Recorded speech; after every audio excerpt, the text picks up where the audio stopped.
Hindi namin nakakalimutan ang ating mga kababayan dito sa Surigao del Sur. Kaya po nandito kami para personal na ipahatid ang tulong mula sa pamahalaan. Nawa po, sa mga tulong na hatid namin ngayon ay maibsan natin ang hirap ng inyong pinagdadaanan sa araw-araw ninyong paghahanap buhay at pagsasakripisyo. Ngayong naman ay kailangan natin paghandaan ang tag-ulan na inaasahan magdadala ng higit sa normal na buhos ng ulan sa darating na buwan ng Oktubre. Nais kong malaman ninyo na handa ang pamahalaan kung sakali man mangangailangan tayo ng pondo at mga supply ng pagkain sa oras ng kalamidad. Asahan ninyo na patuloy kaming maghahanap ng katugunan sa mga pagsubok na kinakaharap ng ating bansa at magpapatupad ng mga angkop na programa at patakaran upang matikman naman ninyo ang bunga ng inyong pagsisikap.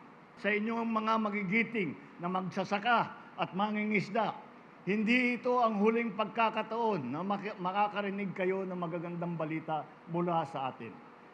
Patuloy lamang ang pamahalaan sa pag-aagapay sa inyo. Sa sama-sama natin pagkilos at pagtutulungan, tiyak na makakamit din natin ang isang bagong Pilipinas.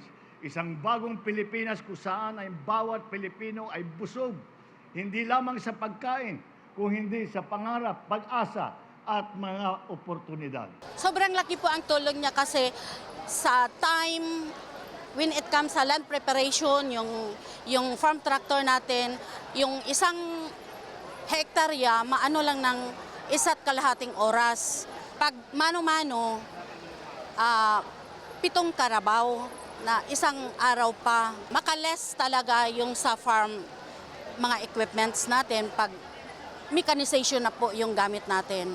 Yung worth ng seeds na ito ipamimigay ay 20.8 million for Surigao del Sur beneficiaries, benefiting 10,000 farmers. Itong mga seeds na to, may mga characteristic ito na maganda for El Nino at saka La Niña. These are inbred varieties. Pwede pa nilang ulitin itong itanim kasi inbred varieties ito. Malaking epekto po sa aming pangkabuhayan kasi hindi po kami nakapagtanim dahil wala po kaming makuhanan ng tubig. Kaya nahirapan din po kami sa aming pangkain pang araw-araw. Masaya po kami kasi nabigyan kami sa gobyerno ng ganitong pagkakataon.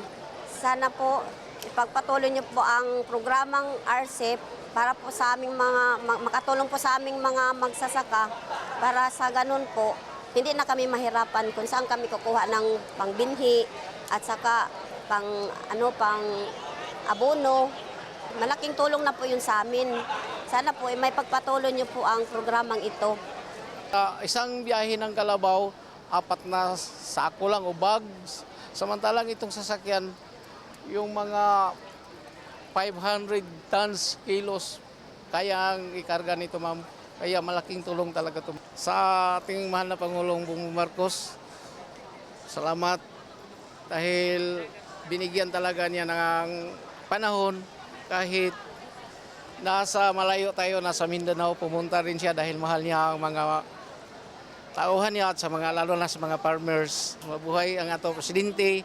Sana hindi siya magsawa magbigay ng suporta sa mga farmers. Salamat sa ato mahal na Presidente at saka sa Department of Agriculture, ma'am. Maraming salamat po, ma'am.